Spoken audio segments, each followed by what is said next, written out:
Let's see, what am I missing here? Oh yeah. Hat, check. Sunglasses, check. Pepsi, check. Notes, check. Sources, check. And thick skin, check. Let's go.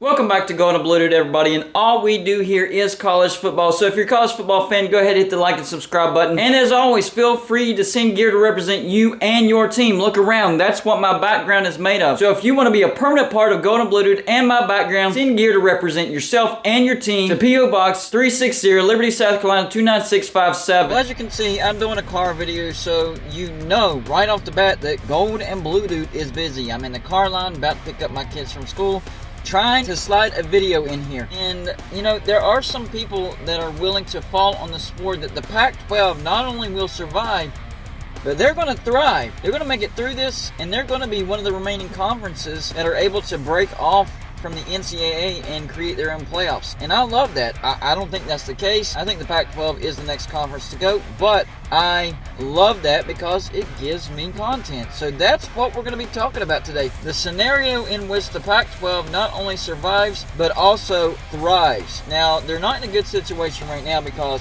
number one, Fox pulled out of the TV negotiations with the TV deal for Pac-12, and now the time frame for ESPN negotiations with the Pac-12 has kind of lapsed. I don't know if they restart or if they just take whatever figure ESPN throws their way. I don't know how that goes. But they're not in a good situation. But a lot of people are telling me that for right now, at least for the next 5 years, Oregon and Washington are stuck in the Pac-12 because of some antitrust lawsuit issues. So I'm going to roll with that. We'll say that the Pac-12 survives for the next 5 years and they start making moves. So not only do they survive in this scenario, but they're also going to thrive. So the remaining teams of the Pac-12, Washington, Oregon, Stanford, Washington State, Oregon State, Utah, Cal, Arizona, Arizona State, and Colorado. It's now the Pac-10, not the Pac-12 anymore. So let's say that the Pac-12 does survive and they start making some good moves. They turn their attention towards the Big 12, which they've done in the past.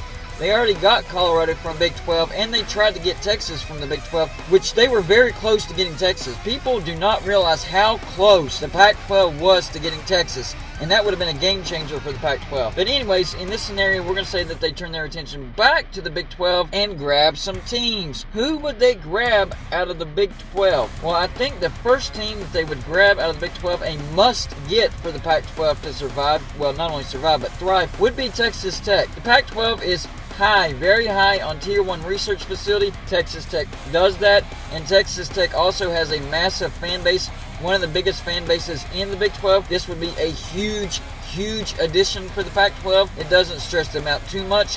It makes sense. I think culturally Texas Tech fits in well, and I think it would boost the Pac-12 tremendously. So in this scenario, I'm going to say that the Pac-12 gets Texas Tech. The next team the Pac-12 must get would be Kansas. Kansas is a great brand. Their football not so great, but they're having a decent year this year, and they just announced Phase 1 pouring $300 million into the football facilities of Kansas. It does seem like Kansas is preparing for something.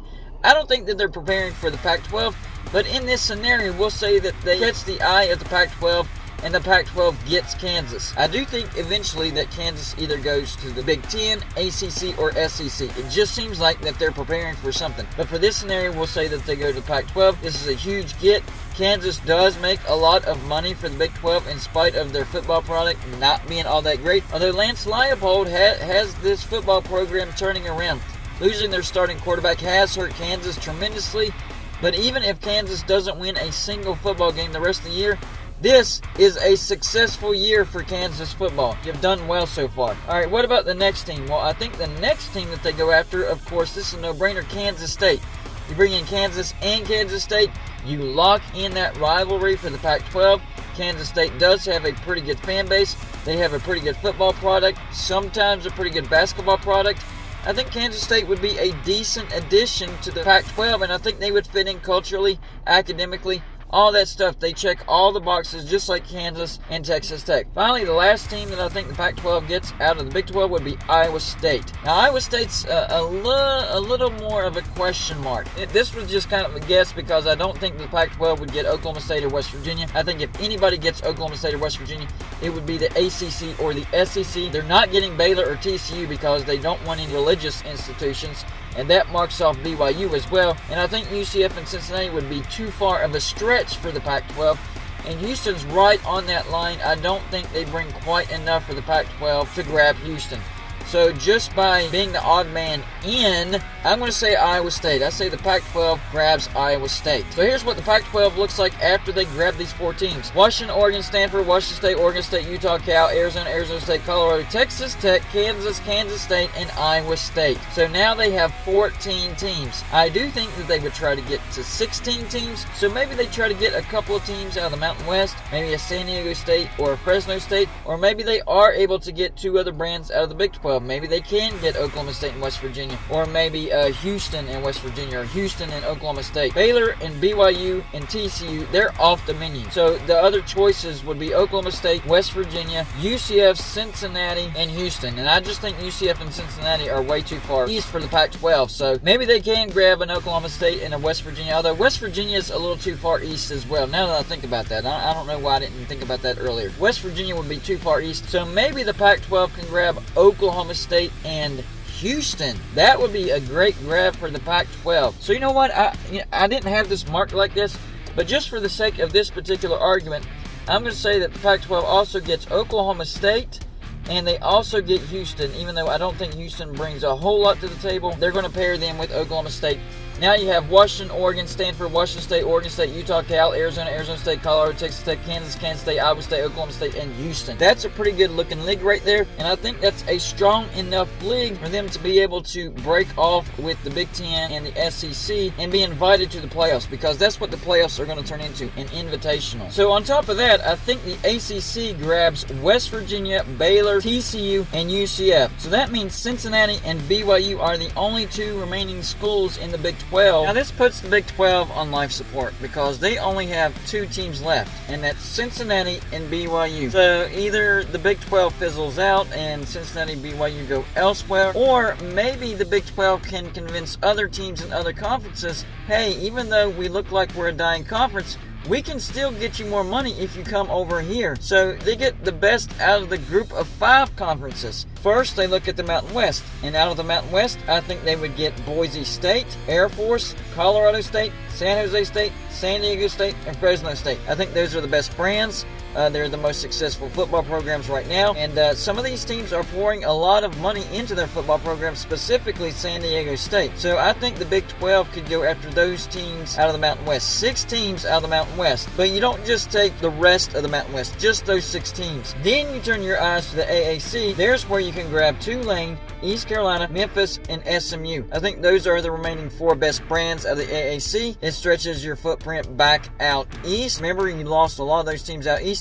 You still have Cincinnati. Now that gives somebody for Cincinnati to play with in the Big 12, but you're not done there. Then the Big 12 turns their eyes to the Sun Belt, and they grab Coastal Carolina, Appalachian State, Marshall, and Louisiana. So a lot of the footprint that you lost in these teams going to either the Pac-12, the SEC, or the ACC, you kind of recover, not as big of brands, but you're recovering the footprint. I mean, specifically Marshall. You lost West Virginia to either the ACC or the SEC. Well, you grab Marshall, who's a decent brand, nowhere close to West Virginia. Let's not get it twisted.